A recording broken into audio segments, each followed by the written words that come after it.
Hello everyone, welcome back to Pictures Up, a channel about film and filmmaking. Today we are talking about filmmaking, more specifically, my first ever short film. When you see this, it'll be December 11th, which means that 2 days ago on December 9th, my first short film, You Know She Likes You, turned 2 years old. Honestly, doesn't seem old enough. It feels like it's older than that. It's been a really long time since 2 years ago. And I mean, it's back on my old YouTube channel, so I'm sure many of you here haven't even seen it before. Which is alright, we're gonna get on that. We're gonna watch it right now, actually. I have matured and grown as a filmmaker greatly since I made this film. And I mean, I guess I had made short films before this, but this was the first one I made that was really the beginning of this style of filmmaking. How do I put this? This was like my first legit short film. I made it with a camera and edited it on a computer. I made a shot list, I decorated the set. This was my first really planned out, really thought out, really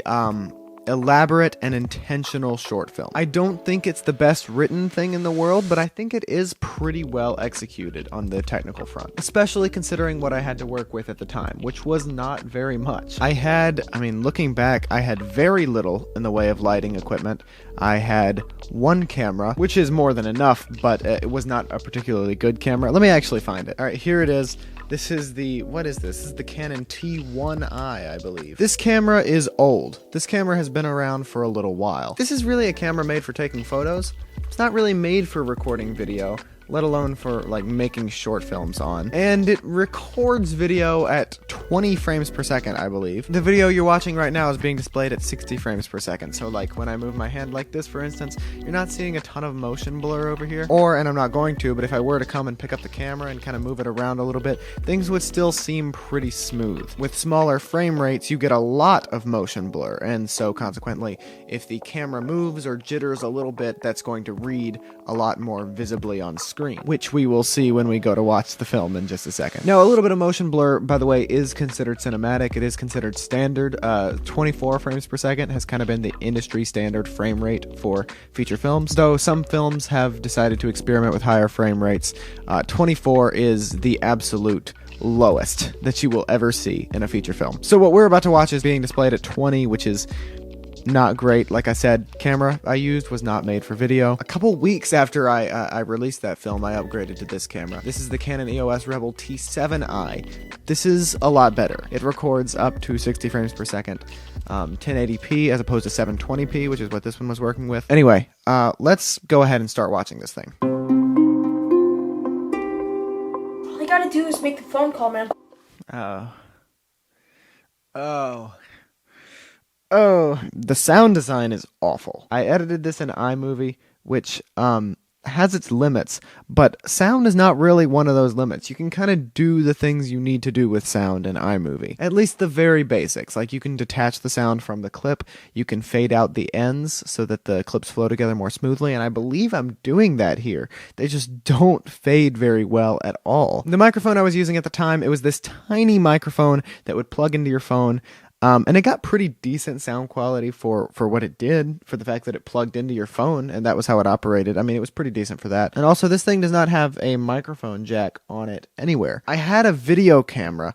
It just didn't have any sort of manual control on it. I couldn't change the frame rate. I couldn't change the exposure. It was a very, very automatic video camera. And at least I was smart enough to not use that. I used this because I know at least I can get some manual control out of this thing, and that was a wise move, and I'm proud of myself for that much. But the sound quality took a hit as a result because I couldn't plug any of my nicer microphones into this thing. Really probably should have honestly used the second video camera as a sound recording device and just plugged in a microphone to that and then synced up the audio later with the image from that camera. But you know, I'm overthinking it. Let's continue. There's no way this could go wrong. You know she likes you. We don't know that for sure. Look, if you're really that nervous about it, why don't you just do it over text? But that's just wimping out, and I don't want to be that guy.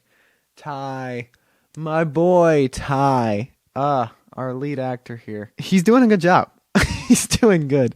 He's just so young. He's such a little boy. He's such a tiny little man. This shot right here of Jack, way too dark. Looks bad.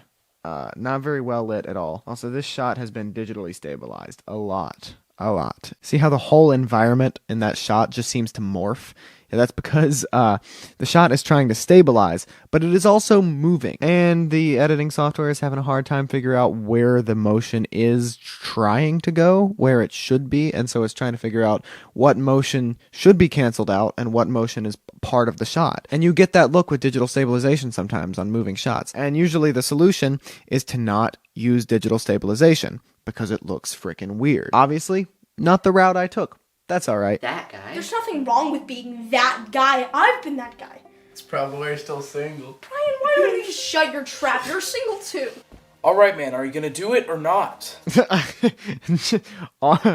R.I.P. continuity. Oh my god. Michael is laying down, and then he's just not. I mean, I guess it's a smooth enough transition, because he kind of sits up, but like, there's never really a moment where he swings his legs around like that. Also, what kind of uncivilized heathen is wearing his shoes on the top bunk? Not only did he not like take off his shoes upon coming inside, which, you know, not everybody does. Not only did he not take off his shoes before entering the bedroom here, he left them on while climbing up the ladder to the top bunk, and while like crawling into the top bunk, proceeds to lay down there. And now he's just got his grubby little feet all over this other dude's covers. All right, man. Are you gonna do it or not? I don't know. What if she has friends over right now? Ooh, that audio has been cleaned up. I used like the voice enhance tool or something on that. Sounds awful, doesn't it? Sounds like Ty's in a can, because it's like canceling out all the other noise that isn't a voice. What if she has friends over right now?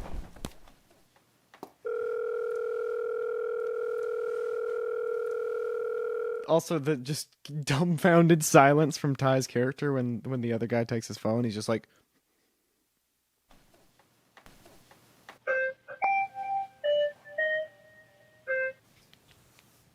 Hello?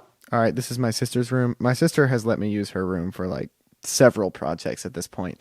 I'm so grateful. Lighting aside, because the lighting in this shot, it's not so good. This shot of Anna Kate, my friend Anna Kate, who doesn't speak a single line in this film, but just provides great background commentary with her eyes and reactions to everything. Anna Kate killed it in this. This is a pretty good shot of Anna Kate. I mean, all things considered, I like that she's backlit.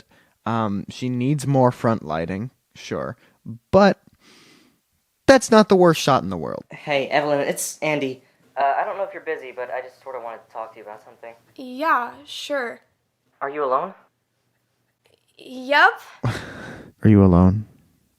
Are you by yourself right now? So I've been thinking, we've known each other for a long time. Yeah, since like kindergarten or first grade. Remember that second grade basketball team? I like the way it cuts between like audio that sounds like you're right next to him and audio that sounds like it's coming through a phone. It's cutting so often. Like, that's my main problem as an editor. To this day, not as significantly, but to this day, I cut too much, and I just try to include too many clips, and I just need to hold them out for longer. But the fact that it's like cutting in the middle of his lines, like sometimes several times in the middle of the line, makes that stuff sound super funny, because it's like, are you alone? I was just wondering if I could hold. Yeah, didn't we lose like all our games? Yeah, every single one. Yeah, that shot's out of focus. I'm pretty sure both of them are out of focus. Didn't we lose like all our games? Yeah, every single one. Well, that's actually pretty unrelated to what I was going to ask. Better pacing, I think, is a big part of what I would improve about this. Everything is just like happening too fast. I'm not letting there be pauses in the storytelling. I think partially that's me as a director as well. Like, I just didn't hold after somebody said their line. I'd be like, okay, next line. You know, I didn't allow enough time for silence on set, and so I didn't really allow for the performances to have those silences that I needed them to have in the final product. Or maybe it's an editor thing. It's probably a little bit of both. Ask away. We've been friends for a while now, and it's been great. But I just wanted to ask you, have you read Harry Potter? Straight up out of focus. You know how I can tell that's out of focus? Because the painting in the background is definitely in focus, and his face is definitely not. Have you read Harry Potter? Yeah, I read it. Was that the question? Oh yeah, baby! I did something good for once. I did a friggin' focus pull. So Anna Kate starts the shot in focus, and then by the end of the shot, Olivia's in focus. That was literally just me going like this. Added so much production value to this whole thing. That looked pretty sweet. No, I didn't mean to ask that. Anyway. What was the question then? I just wanted to ask if you wanted to be more than friends.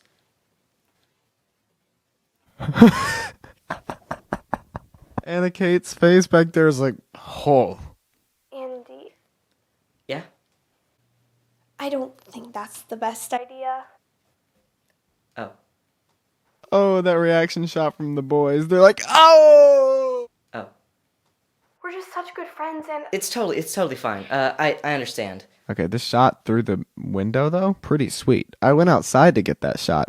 It was cold. Now, that's a pretty decent looking shot, too. I don't hate really anything about that shot. The composition's just swell. It's too warm, but, you know, I was pretty color grading incompetent at the time, so what was I going to do about that? Yeah, that shot's pretty decent looking. Again, the backlight. My lighting work in this film is surprisingly good all around.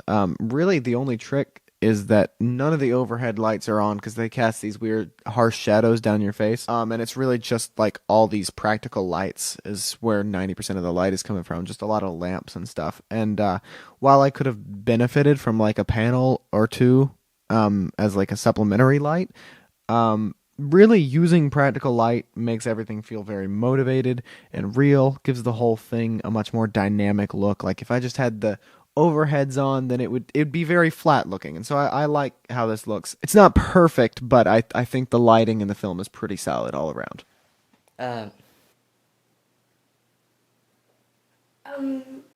well, all right. I'll see you at school on Monday. Alright, bye.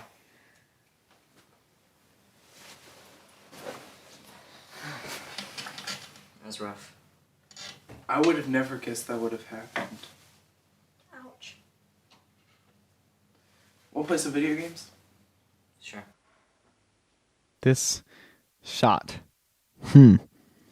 This was 720p, and I added black bars to the top and bottom of the screen like this. So if I were doing this in Final Cut, like where I'm editing this video, I could move it up a little bit where it's still within the bars, but I'm just using the pixels. I'm using the range that I want to use. Or I can move it like down a little bit where, again, it's still within the bars, but I'm using the range of pixels up and down that I want to use. iMovie doesn't let you do this. You add the black bars to the top and bottom of the screen, and you're stuck with the stuff in the middle. You can't adjust it up so that I can see what's like right below that bar. Can't adjust it down so I can see what's right above. You're just stuck with whatever was in the middle of the frame when you were filming, which leads to some awkward composition stuff in this film. But I made the right move by adding those bars. They give it a more cinematic look. I like that aspect ratio. However, yeah, it does look a little funky. So, you know she likes you. Overall,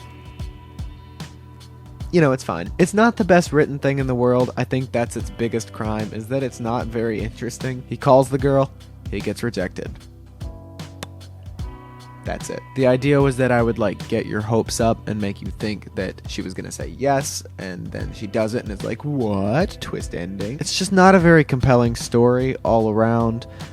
We don't really have much of a reason to care whether or not she says yes or no.